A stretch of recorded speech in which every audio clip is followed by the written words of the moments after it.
Hi guys, and today I'm going to show you how to save a file in PowerPoint. Okay, so of course, at the top left corner of the PowerPoint window, click File tab. Here we have the File tab here, and then select Save As, or Save.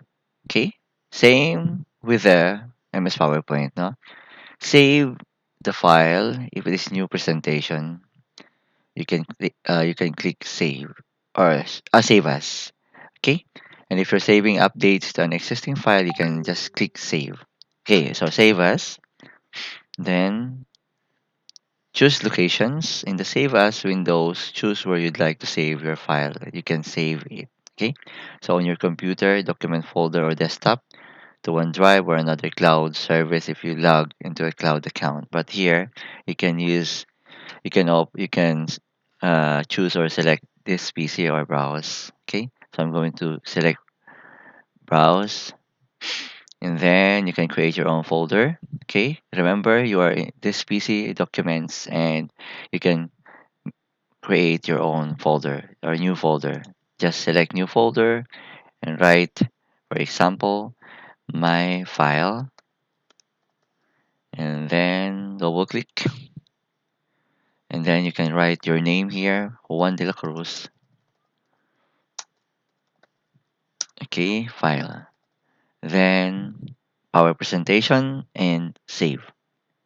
Okay, so that is the easy way. Okay, or you can select a format. Okay, again, let's go file, save as, and then browse.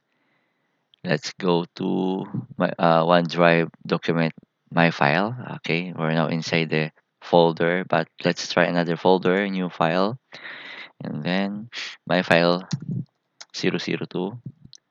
Okay, then open the folder.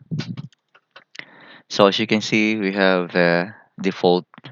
Okay, by default we have PowerPoint presentation. Save as. Okay, all right. Now you can change the name or rename this one here, the file name. For example, uh, just write Juan and then save. Okay. So the format or the save as the type, you can change also the format if you want. So just select this here, and you can see we have JPEG file interchange. If you want to save the slide as a JPEG or picture image, PNG, okay, video, Windows Media, so it's up to you. So you can you change the format of the file if you want. Okay, then just go to save and done. Okay, that is the easiest way of saving your file in the PowerPoint. So please don't forget to subscribe.